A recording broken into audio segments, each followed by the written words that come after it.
Good afternoon and welcome back to TVP World. My name is Alex Simlinski and you're watching the Midday Report, so let's get started. Now, we begin with the news on Marco Rubio, who is in Budapest today. Now, he's met Hungary's Prime Minister Viktor Orbán, and Rubio made it clear Washington wants Orbán to continue as the country's leader. Now, the Hungarian general election campaign is getting underway this week, and Orbán's pro-Russian Fidesz party is trailing 11% behind the pro-EU alternative Tisza, led by Péter Magyar. And now we're going to go live to our correspondent in Hungary, Andrew Sweeney. Hi, Andrew. So thanks for joining us. So no ifs, ands, or buts. Viktor Orbán is Washington's choice? Well, yes, but that really shouldn't come as a surprise at this point. Washington is courting Eurosceptic and anti-EU parties across Europe. It outlines that that's their preferred choice in its the Washington national security doctrine. Now, while Rubio was meeting with Orbán today, he described the relations between the states and Hungary's been in a golden age, and they barely scratched the surface of what they can achieve together. One of those things was a new nuclear energy deal that they signed today that will see cooperation similar to the one that Viktor Orbán's ally Robert Fico has in Slovakia. But of course, as you say, the context is the Hungarian general elections coming up.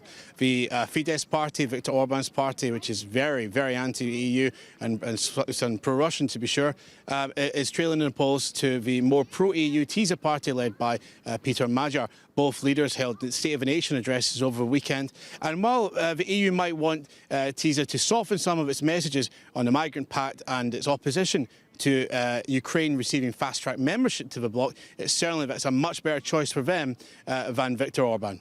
Back to you. All right, thank you very much for that comprehensive report. That was Andrew Sweeney coming to us live from Hungary. And now we're moving on to news from Ukraine, where the country's Herman Halushchenko, who has served as both energy minister and he was the justice minister, was stopped at the border as he tried to leave the country. The National Anti-Corruption Bureau says he was detained as part of the so-called Midas operation. And that was a corruption probe into alleged kickbacks and illegal dealings in Ukraine's energy sector, as well as the embezzlement of state funds of a sum of up to $100 million. Oz Chatterjee has more on the story. Ukraine's anti-corruption prosecutor has notified former energy minister Herman Halushchenko that he is a suspect in the Midas graft case involving the state-owned nuclear power agency Energoatom. Mr. Halushchenko was arrested trying to flee to Europe over the weekend. Now he's been officially handed this notice of suspicion in this case. So this is an ongoing case involving the state-owned nuclear power agency. This case has already ensnared several high-profile figures, including President Zelensky's former chief of staff, Andriy Yermak, who resigned over the case. The case is still ongoing, so it hasn't reached any kind of formal conclusion in the way of charges or moving towards trial. But this is something that's going to be very important, not just domestically here in Ukraine, but also for Ukraine's EU aspirations, with EU member states wanting Ukraine to demonstrate it's serious about dealing with its corruption issues. And the National Anti-Corruption Bureau and the Specialized Anti-Corruption Prosecutor's Office, which has handed Mr. Halushchenko his notice of suspicion, have been working behind the scenes over the past few months to try and bring several high-profile cases forward. Those include obviously the Energoatom case, known as the Midas case, but also including several investigations into Yulia Tymoshenko and Petro Poroshenko, former president of Ukraine. So several high-profile anti-corruption investigations on the way at the moment. But the big news from Kyiv on Monday is that the Specialized Anti-Corruption Prosecutor's Office have handed an official notice of suspicion to Herman Halushchenko, former energy minister, who was detained over the weekend trying to head into Europe. I'm Oz Chatterjee reporting from Kyiv for TVP World. It's been 2 years since Russian opposition leader Alexei Navalny suddenly died in a Russian penal colony. The anniversary follows a Saturday statement by 5 European countries which conducted an investigation into his death. And the conclusion was that they are confident that Navalny was poisoned with a lethal toxin.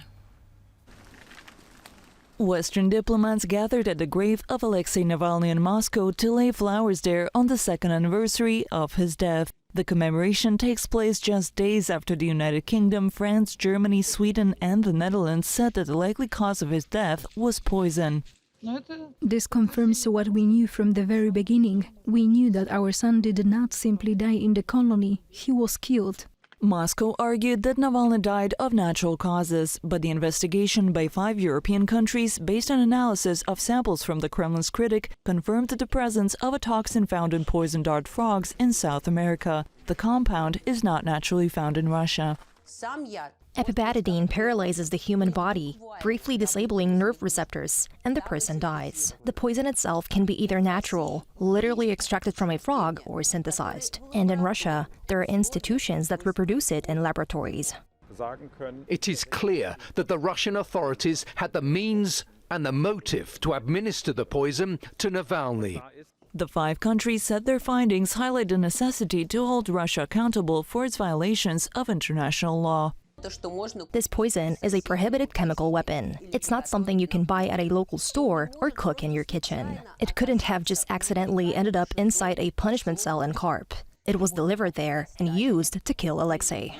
They wanted to silence him because he was a critic of their regime, and that's why we have exposed this barbaric Kremlin plot to do so and made sure that we have done so with evidence as well. On Saturday, representatives of the 5 countries which conducted the investigation wrote to the Organization for the Prohibition of Chemical Weapons to inform its Director General of Moscow's violation of the Chemical Weapons Convention. In a recent interview, Polish President Karol Nawrocki has said Poland should start work towards developing its own nuclear defenses to counter Russia's aggressive threat. But since Poland has signed the Nuclear Non-Proliferation Treaty, it would not be able to develop or acquire nuclear weapons without breaking the long-standing international agreement. The question is, can Poland develop its own nuclear weapons, or did the president have something else in mind? Poland's President Karol Nawrocki says the country should start work towards developing its own nuclear defences to counter Russia's aggressive threat. In an interview with the Polsat News TV channel on Sunday, Nawrocki said he supported Poland joining what he called a nuclear project and that Warsaw should develop its security strategy based on nuclear potential. This path, with respect for all international regulations, is the path we should take.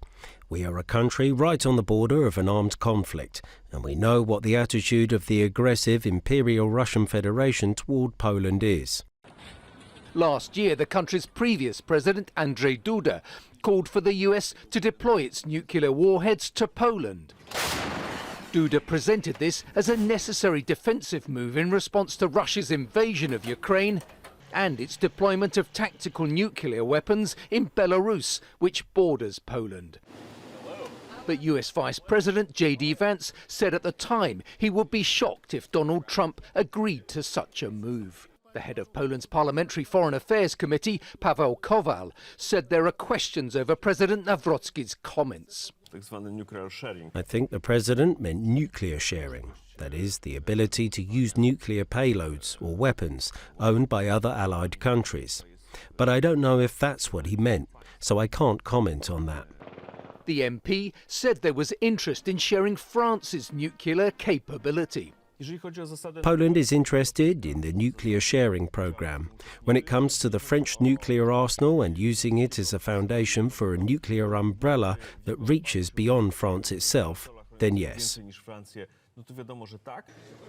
Nawrocki's comments come amid a growing debate in several European countries about developing their own nuclear weapons in light of concerns about Washington's willingness to protect Europe, not just rising threats from Moscow.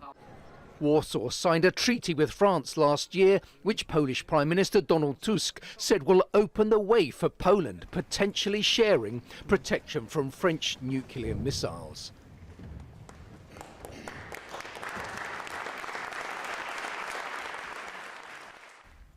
And now we're moving on to the world of sports, where it's been a busy weekend, both on and off the ice at the Winter Olympics. Our sports reporter John Carter is here to reflect on all the events concerning our region.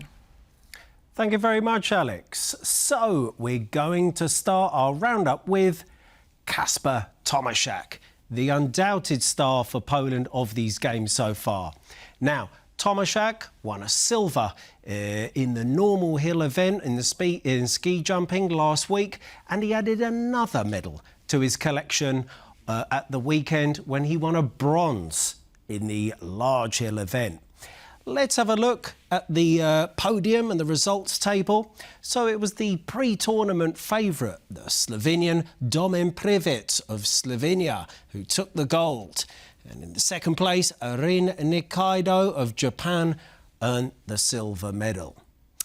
Now, let's move on to events from Latvia. And the Latvians are enjoying an excellent Winter Olympics. They got their first ever short track medal, and that was thanks to this man, Robert Krusbergs. And he got a bronze in the 1500 metres. The Latvians are really enjoying themselves at these games. This is their equal best ever Olympics, with a bronze and a silver, equalling what they achieved in 2014. Now, let's move away from the snow and the ice, and following on from the Russian-born Vladimir Simeoni and his medal last week for Poland, the Russian sports minister, Mikhail Degeterev, said he wants athletes born in Russia but currently representing another country to be banned from entering their homeland. Now, Degeterev specifically said, we feed them here, educate them here, provide them with coaches and facilities, and then they throw away their passports and leave. Now, you can see Degeterev up here. So he went on to say, we want to deprive them of everything and ban them from coming into the country and using our facilities. Now, obviously, put this in context, a total of 28 Russian-born athletes are competing at the 2026 Games, a third of whom changed their national teams after the Russian attack on Ukraine in February 2022. OK, let's finish up by having a look at the overall medals table. And we can see that Norway are still far out in front, 12 golds and 26 medals overall. Norway, the strongest team, the strongest nation overall since the very inception of the Games in 1924, and they're leading the way. From Italy, doing a great job inspiring the home fans there, the host nation. And in third place, we can see America. Down in 13th, the Czechs, who were boosted on Friday thanks to Midday Report gold medal in the 10,000 metres, he overcame Vladimir Simeoni of Poland. And you can see the Poles down there in 20th and the Latvians in 21st. That's all for me for the time being. And now back to Alex. Thank you very much for that rundown, John, and well, fingers crossed for Polish athletes.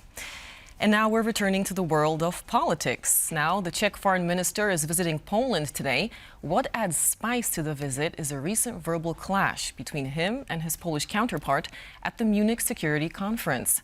It was Valentine's Day, but there was certainly no love between these two politicians, who will soon join a press conference in the Polish capital. Our reporter Ovidiusz Nicieja reports from the Polish Foreign Ministry. Czech Foreign Minister Péter Magyar visits Poland today for a meeting with his Polish counterpart Radosław Sikorski. Macinka is part of a relatively new Czech government led by populist right-wing billionaire Andrej Babiš, who was sworn in on December 9th, 2025. Poland and Czech Republic share a border. They are neighbors. They're also part of the European Union and NATO, and they also trade extensively with one another. But there are also some ideological differences between the governments in Prague and Warsaw. As I said, the Czech Republic is led by right-wing populists, whereas the Polish government is a coalition of liberal, centrist and left-wing parties. And these differences were very visible on Saturday during the Munich Security Conference, where Péter Magyar and Radosław Sikorski took part in a panel discussion together. And the foreign ministers of Poland and Czech Republic, who are also deputy prime ministers of their respective countries, they had some verbal confrontations on several issues, including the US involvement in the politics of European Union member states, but also European institutions, where the Czech foreign minister criticized the European Commission and the European Parliament, and the Polish foreign minister stood in defense of these European institutions. But once again, this was a slightly less formal setting where the foreign ministers expressed their views, and today we expect more diplomatic language due to the importance of this cooperation between Warsaw and Prague. Reporting for TVP World, Ovidiusz Nicieja. And with that report, it's a wrap for this midday. But do stay tuned to TVP World, as there's much more coming up. Thanks for watching.